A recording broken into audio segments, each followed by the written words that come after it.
Hello and welcome to the Hamptons Uncovered. This is episode 2. My name is Jenna Van Asco, and this podcast uncovers stories of creativity and success that have inspired me in the Hamptons community.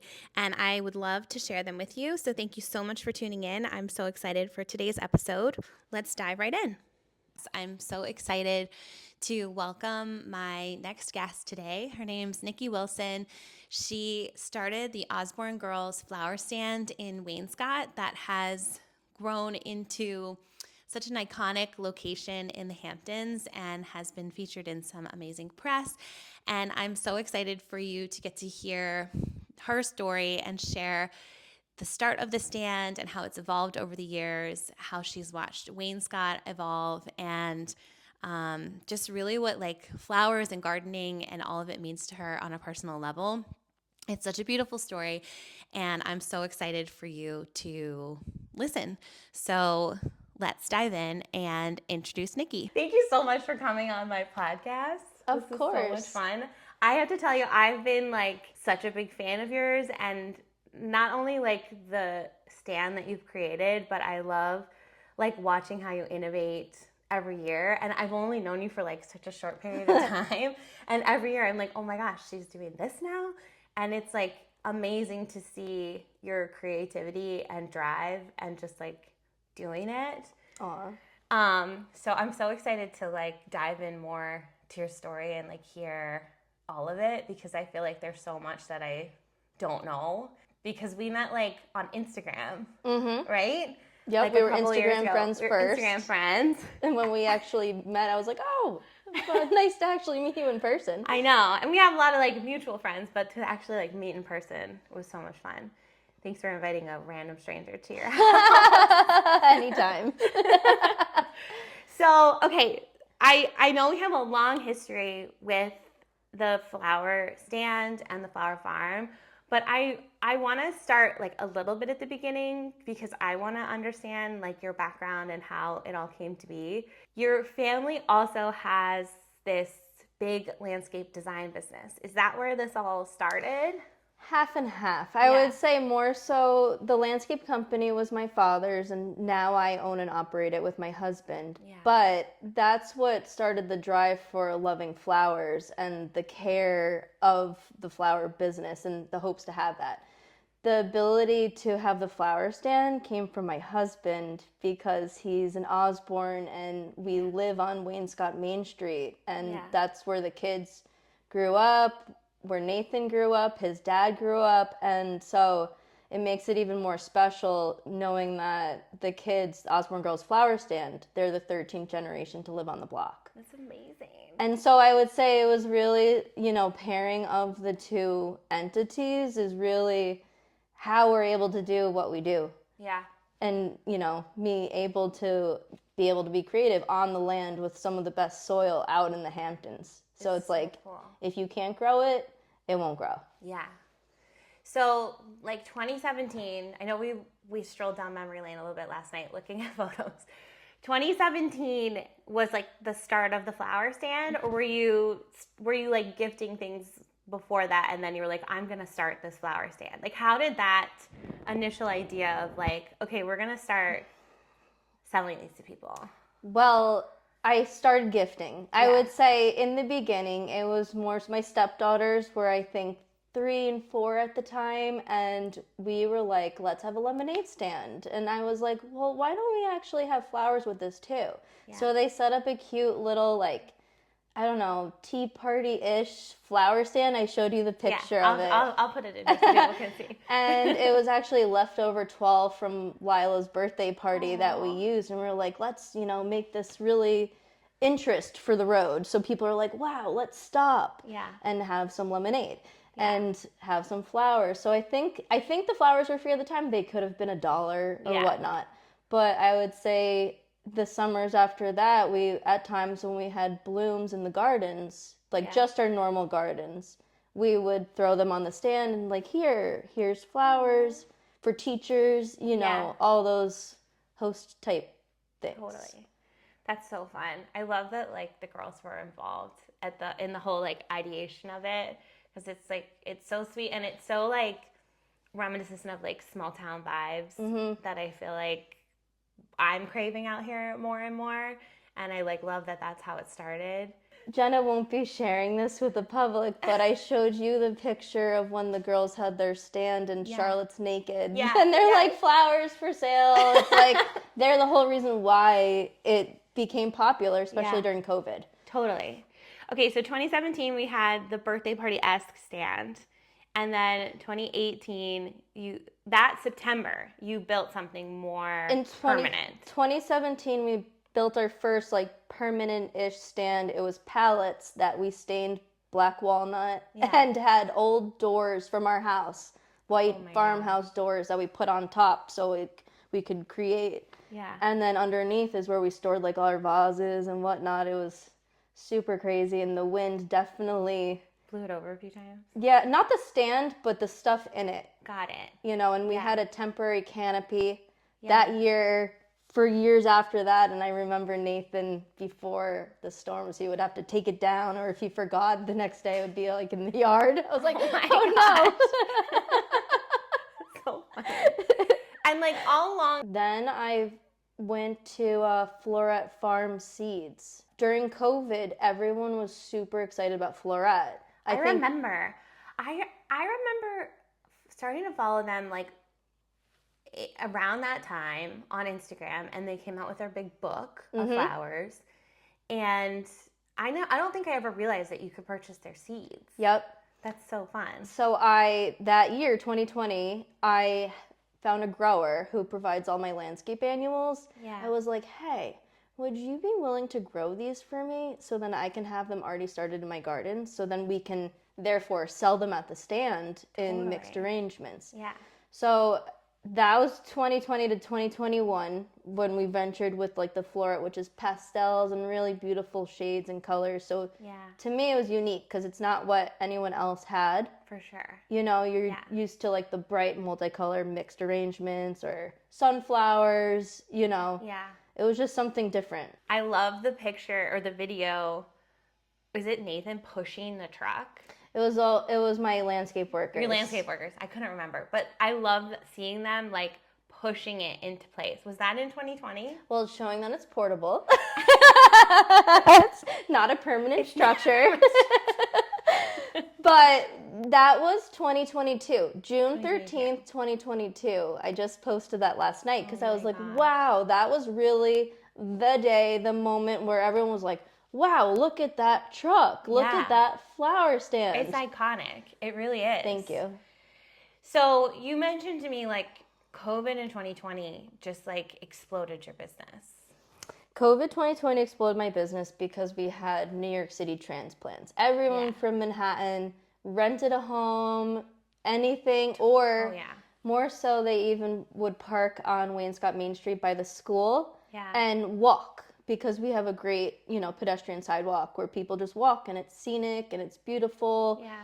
And so the kids and I would on the sidewalks do a lot of sidewalk chalk. And like really cute, like happy, positive thoughts. Yeah. And everyone the next summer when they came by the stand or they'd see me in the yard, be like, "You're what made us get through COVID because of the positivity." And it was just so sweet. And it's like, it makes us keep doing more things for everyone because it's like, we don't realize how many people we're impacting. Yeah. But you really do. Totally. And it's like when you hear it afterwards, it's so rewarding. I know you mentioned last night that you lost your dad. Was that in 2020?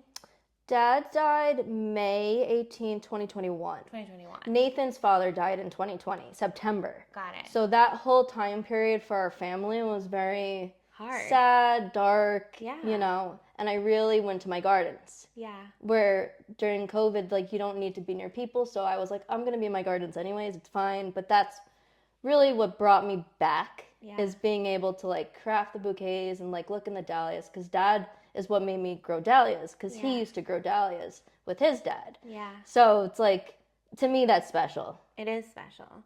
I feel like there's something, like, really, I mean, grounding, obviously, because it's the earth, but, like, it just, like, brings you back into reality when you're, like, digging in dirt or, like, touching nature. I lost my brother in 2020, and we were in the midst of just like overhauling this whole house, and like we were ripping apart the backyard, and just like trying to make it feel like home. And I remember we just spent like all summer, all fall outside, like digging in the dirt, trying to plant new things just to like bring life really back to ourselves. Right. Looking back, And so I like really relate to that, and that like gardening and being outside in nature is just like a coping mechanism to like bring you back. Well, and you're not fighting, but you're battling with yourself. Like, you're gardening with yourself. It's like golfing. Like, you're your worst enemy. Yeah. So it's like you have to really go deep with those thoughts. And to me, it's beyond that too. It's like, I know I post a lot of pollinators, and to me, Dad's a dragonfly or sometimes a hummingbird. So it's like you have to look, like with grief, you have to look beyond that and like think that there's more. They're still watching you. Totally. Butterflies. For sure. We have so many birds in our yard. And I remember, like, I think I got Joe a few bird feeders from Ukraine that holiday season. And we just saw an explosion of, like, cardinals and blue jays. And, like, my mom always says, like, my grandma is the cardinals that she sees in her backyard. So now I just, like, really feel that, like, whenever they're around, I'm like, oh, okay, like, all my people that I'm missing are still here. It's comforting. It is comforting. Yeah. Yeah. To me too, like outside of our kitchen window, I made a hummingbird garden or a pollinator garden. Yeah. And I'll tell you the annuals to plant for next year, do. but they're super special because it's like you'll be washing the dishes in the morning and just one will buzz in and you're like, oh, hey Dad. Like, so I love that. It's to me that like brings me back. That's what grounds me to like continue to do the stressful things in a day. Yeah. I know you have so much to do to get it all done on top of your regular business. Mm-hmm. Do you want to share with us like how do you do it? How do you juggle it all? Like, you're a mom and also you're working for your family's business, and also you have this massive passion project. Like, how does it... It's hard. Yeah. It's tough. I would say the number one obstacle is time management. Yeah. I mean, I would love to be out at the flower stand nonstop and have flowers galore and this and that, but it comes down to time. And unfortunately for me, my landscaping job is my priority. Yeah. Like the flower stand is my side hustle is what I tell everyone, and they laugh about it, but it's true. Yeah. That's like what I do as my hobby for fun. I go out to the gardens, I cut, condition the stems and create for you. Yeah. But like that's my therapy, my release. It's like that makes me better as a person. And so I don't know, I would say I was telling a customer about this because she was like, how are you like dealing with this? I had like a stressful meeting, landscape meeting, and I'm like, I literally just went out to my dahlia garden and just like bagged a few dahlia heads, and like it brought me back for a minute because landscaping in the Hamptons, especially for the clientele that we have, is very demanding, very stressful. I'm sure. I'm sure everyone wants what they want done immediately or like exactly when they want it, and it's not always possible. Yeah. I mean, for our clients, we specialize in me providing services for them pretty much instantly. Yeah. But we limit ourselves to the number of clients that we have, and I would say the power of saying no. Yeah. There's literally the power of saying no, that no, the plant's not available. No, you can't have this. Yes, you will wait. And sometimes the most powerful people will admire that because they're like, wow. Yeah. She just told me no. Yeah. Totally. And so like that to me is like you have to stand your ground and as owners out here, because I know you can get romped.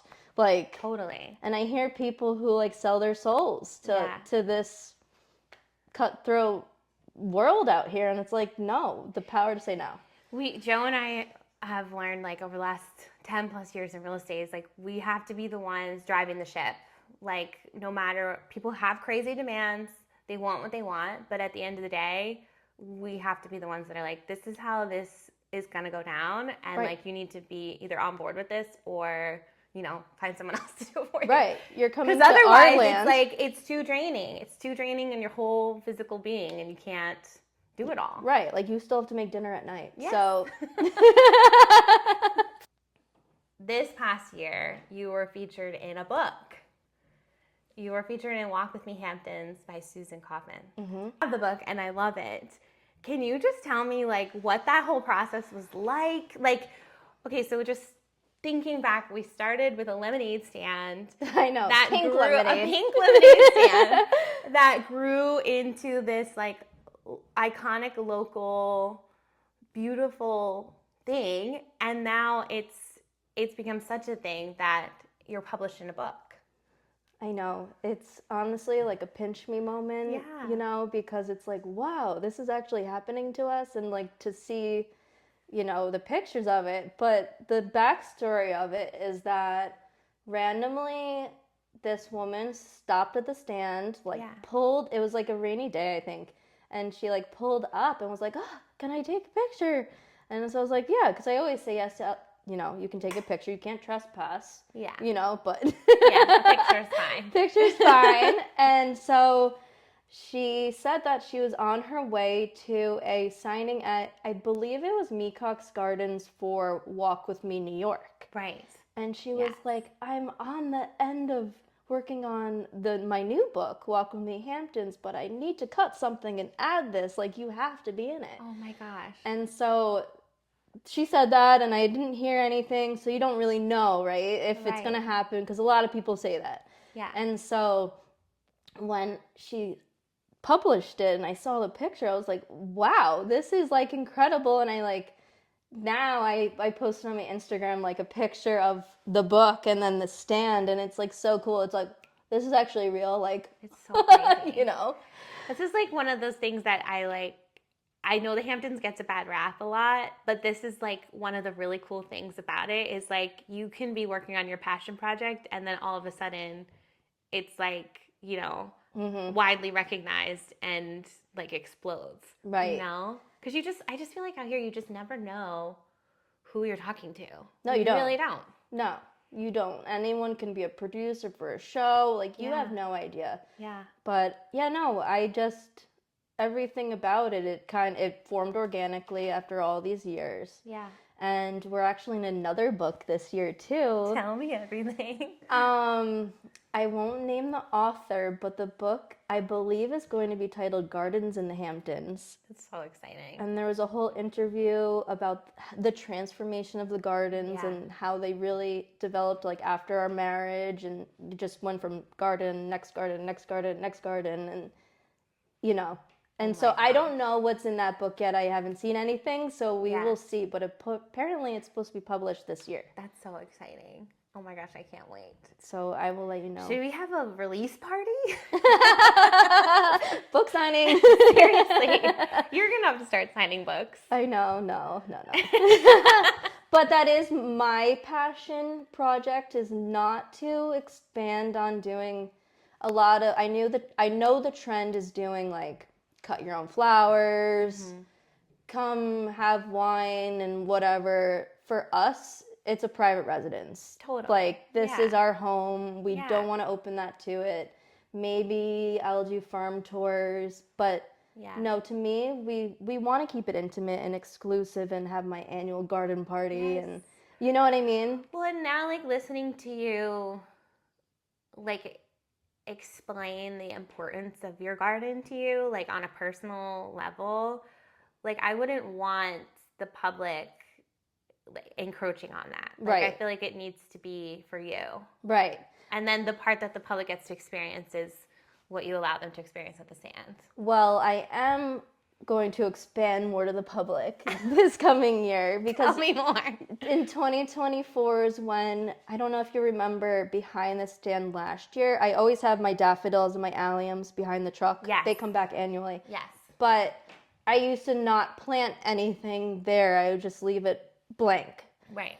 This year, I added zinnias and other flowers, and it was such an attraction, and everyone was like, oh my God, and the pollinators were the most rewarding part of it, because you would be filming the flowers, and it would just be like one would land right in front of you, and it's like, what? I know it sounds crazy, but it's like not. Being in the craziness of the Hamptons, to just like see that for a minute. Yeah. People are like, wow, no wonder why you hang out here. It's true. It's so true.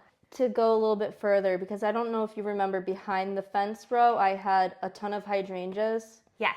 And other plants and gardens. This year, unfortunately for the hydrangeas, I'm deleting them. Aww. This variety, this was our best year in hydrangeas for 15 years. They didn't bloom. No way. So they're done. They're done. So that's where the landscape designers so coming into aspect. But no, I'm deleting a lot and recreating. There's plants that overgrew their space, and so I'm going to move them. But I'm creating that whole back area as cut flower gardens for the stand.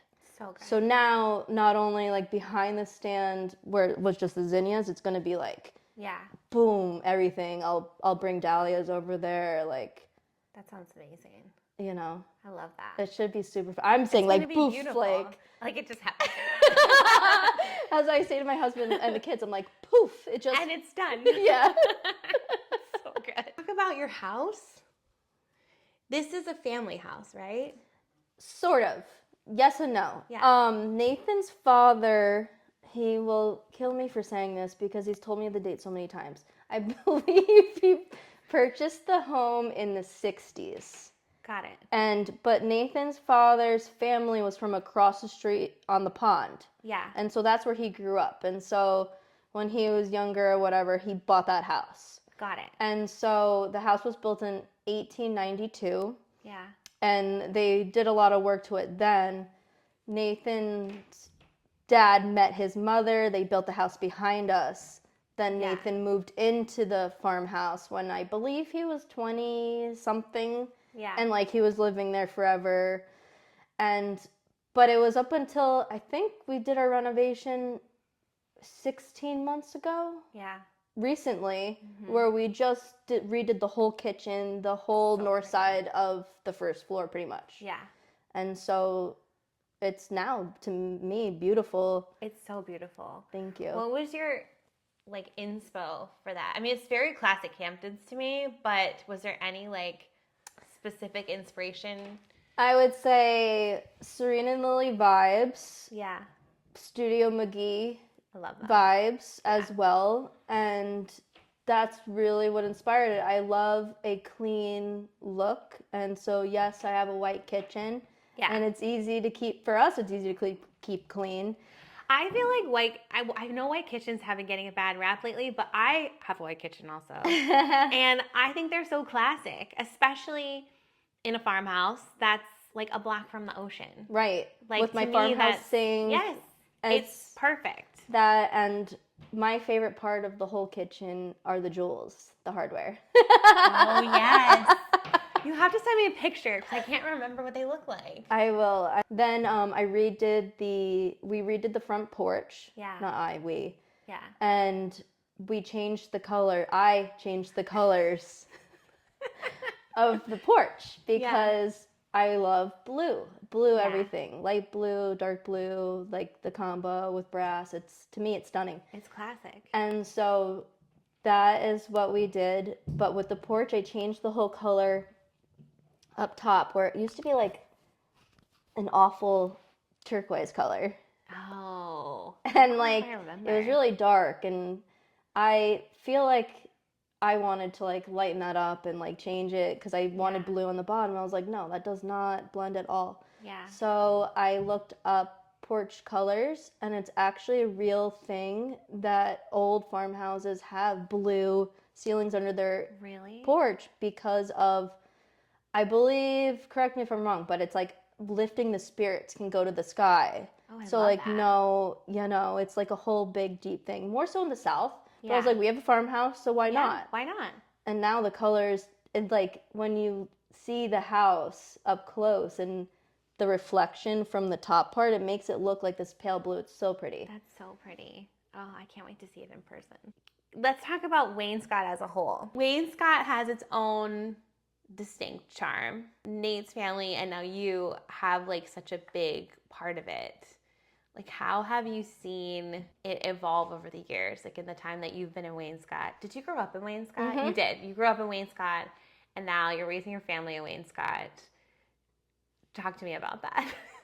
I have to collect my thoughts on this one. I would say it's fun and also scary at the same time because you can be at the post office, the deli, and see someone. You know, it's a very tight-knit, wholesome community. Yeah. And so you just always have to be on, I would say, because everyone's always around. Right. You know what I mean? Yeah. And to me, I know there's change, but I sort of protect myself from that because it's not my values to go with this whole modern approach to things, especially in Wainscott. Like, why would you put a box in the middle of a field? But whatever, to each their own. But to me, the charm of Wainscott is traditional and old school farmhouses, boxwoods, hydrangeas, you know, beauty. Totally. You know, there's a different mentality. Yeah. That's the reason why anytime I have to go west, I always turn off like right by Serena and Lily and go down Main Street because I want to look at that. I don't want to look at, you know, the hardware store and the gas station. I want to see the beautiful farmhouses with the peonies and the hydrangeas and the picket fences. And it is very jarring then when you see like this modern home pop up almost overnight in the middle of a field. Right. It's sad. It is sad. Because it used to be fields that like Nathan's father would farm the potatoes in. And so it's like, wow, just that change is wild, but it's also the industry. You know, you have to accept change to keep growing. Yeah. And so I get it. But to us, we stick to our roots. Like, that's who we are, who I am. And it's like, no, I'm not going to change just because you're changing. Right. You know? Well, and I think like this comes back to like my whole idea for this podcast is that I feel like women like you are influencing the way that people experience the Hamptons. Like, you are a local girl, woman, who's been running this business and started this passion project that now you are one of the cornerstones in Wainscott of how people experience that sector of the Hamptons. Like, you have created this charming, beautiful, like wholesome experience that people love. And it's not because, you know, you built a modern house in the middle of a field. It's because you're creating this feeling that I believe people are looking for when they're coming to the country, of like this mom and pop wholesome experience. And that I think like needs to be preserved. And that's why I wanted to start this podcast, to highlight stories like yours, that you're literally creating how people experience Wainscott. And you're like such a cornerstone part of that. Thank you. That's really nice. Yeah. I don't know. I just feel like we need to keep our ancestors alive. Yeah. We need to keep Nathan's father, my father alive. And that's just my opinion. And so I like the whole staging aspect of the truck. Yeah. Backstory of the truck is that it came from Elisha Osborn, Nathan's cousin. No way. Mm-hmm. He drove it years ago. And so that came from family. The washing machine that's out in the front where I display flowers in, that came from the farmhouse up the road. Oh my God. And the pleasure chest, the red chest that I always have on the stand, that came from my grandpa. And so the pickle barrels, I love the pickle barrels. They were my dad's, most of them. So cool. Our hobby was driving out west. He owned property out there, and so we would collect pickle barrels, antique for them. And so I was like, I need to do something with this to make it like, you know, a picturesque moment of them. Totally. And so I have them all over my house, but big ones, not ones for the stand. Yeah. But everyone's like, how do you just leave this out here? I'm like, honestly, like... Can't even think about it. No. Somehow they stay there. Yeah. It'll be that one day where it happens and I'll be super upset and it will destroy the moment for everyone else because I'll just stop, you know. So hopefully that won't happen. I know, I hope not. We are honor system. Yeah. You know, you just leave your cash or Venmo. Yeah. So it's like people... I still remember the first time that I stopped and bought something. And I was like, what? I was like, I can just Venmo her? like, I didn't know you then. I don't think I followed you on Instagram. And I vividly remember, I think it was like one fall, because they were limelight hydrangeas. And I got them and I put them on my mantle and I just let them dry. And I was like, this was like the best thing ever. Yeah. And I didn't know you then. But I remember, I was like, I can't believe this is the honor system. Like, there were so many blooms. To me, it's like I put them all out there because I don't have the time, you know. Totally. This year, maybe I'll be out there a little bit more. Yeah. But I don't have the time. So I'm like, yeah, self-serve. If you want to steal my flowers, like, shame on you, right? Yeah. It's like... Yeah, totally. To me, it's like, that's your karma. Totally. So, yeah. And that's what I tell them. They're like, you trust me for that? I'm like, yeah. Their service right up the road, it's fine. And I just look them in the eye. I'm like, they're flowers. If you want to steal them, steal them. And honestly, to my knowledge, we had one, what I thought was a theft because it was an out-of-towner. Yeah. And they were like, oh, we'll Venmo you. They took my Venmo card. And like 3 weeks, I didn't get any Venmos. Yeah. It was like a $25 charge or whatever it was. It was a little gift. And I didn't get any Venmos for a few weeks. And then 3 weeks go by, this SUV pulls up to the stand and they're like, Nikki, I lost your Venmo card. Here's the cash.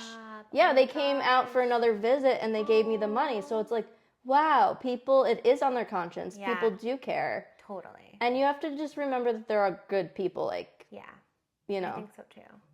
I can't leave flowers behind the stand anymore because of some bad people, but for the most part, there's good people. Yeah. I wanted to talk about, on your little corner of Wainscott, there's another farm stand down the way. Yes. And then is there one more, or is it just, it's mostly you and then the one on the corner? Tell me a little bit about like what that relationship is like, just having this little hub of like the farm to table local vibe. Well, they're Nathan's cousins. Oh, okay. I didn't know they were family. Everyone in Wainscott's pretty much related. So I'm like, oh, they must know the people at the farm stand. Duh, of course it's yeah, family. of course they do. But they don't know that I have a non-compete with them. Got it. Nor does anyone else. But I was talking to Nathan about this. Yeah. Like, I personally, like, for my values, I have a non-compete. You have made it in your brain. Yes. And never said it to them. No. I love that. Because it's true. Like, I'm trying to stick to, like, my brand, right? Yes, totally. And so my non-compete is I will not grow sunflowers, especially yellow sunflowers. I did grow white ones a few years ago because they don't grow or sell white sunflowers. Yeah.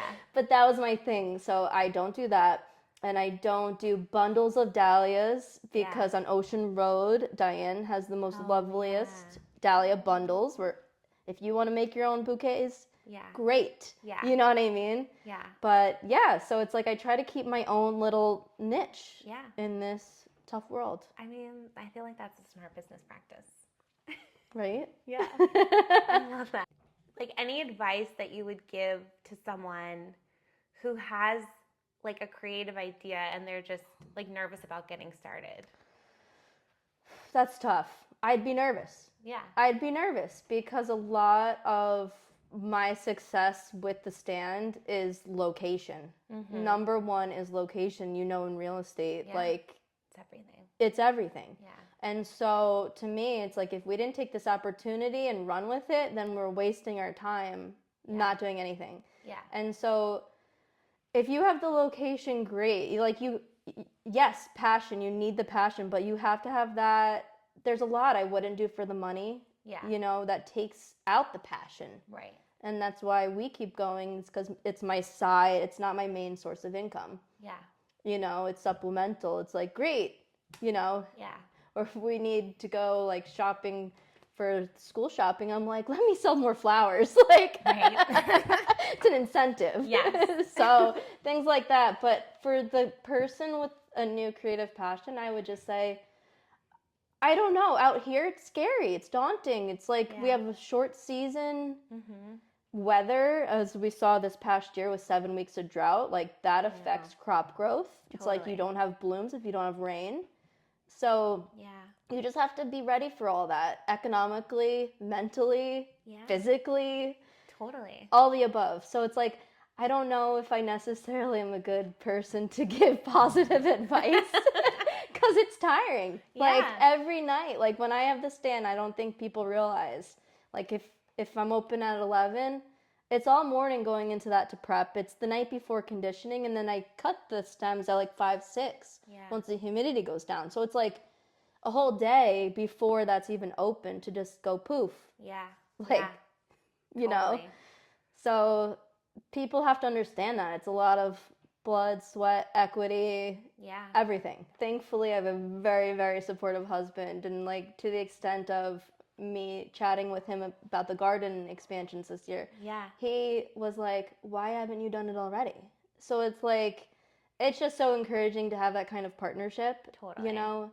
And we work together, so it's nice to like be hands on together and make those quick decisions. And I don't know, life's good. I can't complain, you know? No, I think it's like so special, and also like you are working so hard to preserve a family legacy, and like you're also creating your own together too. So like the legacy is continuing on, and it's very alive. And then because you're so passionate about it, then your kids will continue to be passionate about it, and then I would imagine. We hope. I would imagine it'll continue. We hope. I mean, my husband and I started a tree farm together, which is named after Charlotte, CWO Farms, Charlotte Wilson Osborn. Oh my gosh, I didn't realize that. I don't think anyone does. So that's the background of that. But that's where our hydrangeas come from. We have a hydrangea farm. People are like, how do you have so many hydrangeas? Thousands of plants. It's amazing. Oh my gosh. It's so fun to watch. I know, you'll have to come when they're in bloom. I would love to. It's in Watermill. I have to come. I would love that. So happy we got to do this. This is so much fun. I want to leave everyone. Can you give us a Hamptons secret or a Hamptons hot tip? One that I'm willing to Whether you're willing to share. Because a secret wouldn't be a secret if I told.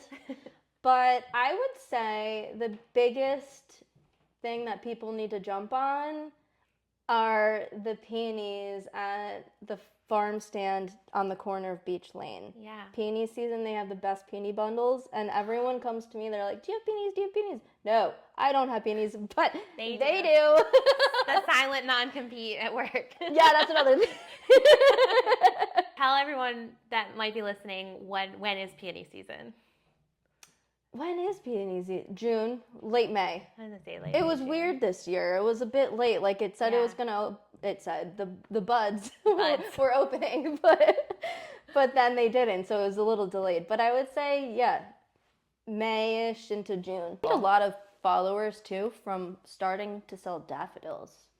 Interesting. Yeah, like a lot of my early customers for this season stayed with me as like pre-order people from daffodils. That's so interesting. Because usually like I start promoting in like May, June, you know what I mean? For the stand to be open in July. Yeah. But I started super early, so it's like the word of mouth. Yeah. Maybe too, because daffodils is like the first sign of life again. I didn't think they could sell. You even bought them. Oh my God. I love them. Because I grew some here, but not enough that I wanted to like cut a big bunch. Yeah. And then I think because we were hosting Passover, Yep. we had like 35 people here, and I wanted them on all the tables. And you have such cool varieties. Yeah, they are cool. And I just like... There's like 30 of them, I think. I planted 1,400 tulips. Oh my God. Do you have any issues with like the deer eating all of this? Yes. Because and squirrels. Like last year, my tulips, I think I ended up only getting like a handful of them because the squirrels would like chop them. Well, the deer too. Like you can spray it, but like when they grow a few inches and there's no spray on that new growth, the deer munch that and it keeps stunting the plant. Literally, I have a celebrity client with a fence where we planted a ton, and I'll be deer spraying every day.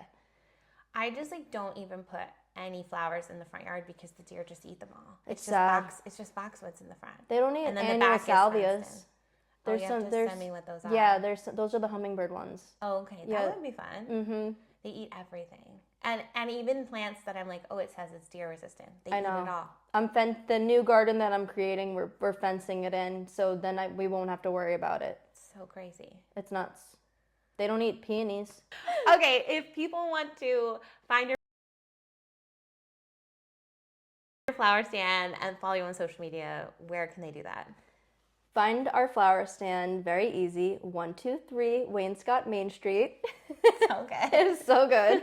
And our flower stand handle on Instagram is Osborn Girls Flowerstand. No E. No E. No E. Okay, perfect. And I'll make sure to tag you on YouTube and in Spotify comments so that everyone can find you really easily too. Yeah, and I love giving garden tours. Notice, because I'm not always on the property. Yeah. But if anyone is traveling or coming into town, because normally we're open on the weekends and not everyone realizes that. Yeah. But if you are coming on when we're not open at the stand, I would still love to meet you and give you a tour of the garden. So by all means, it's just communication, right? So yes. just contact me, and amazing. Hopefully when things are in bloom, and would love to meet you. Yay. Oh, thank you again. This was so fun. And I can't wait for next year. It's going to be amazing. It should be. Yay. Garden party. Yes. Oh, I can't wait. Thanks, Nikki. Thank you for having me. Of course. Thank you so much for tuning into this episode of the Hamptons Uncovered. My name's Jenna Van Asco. If you enjoyed this episode, please like this and subscribe, whether you're listening on Spotify or watching on YouTube. It really helps get the word out there about the podcast and, of course, these amazing local stories that I'm loving sharing. If you'd like to connect with me more, you can find me on Instagram at East End Mermaid, or you can connect with me on TikTok at East End Mermaid as well. And Joe, my husband, and I have a real estate business in the Hamptons, and we feature a lot of properties and lifestyle info on our website, jenna-joe.com. So if you're interested in the Hamptons and the Hamptons lifestyle, be sure to check out our website. We would love to connect with you there. Thank you again for listening, and please subscribe so that you're notified of the next episode when it's released. Me and my friends dance until we drop, and the good times don't stop.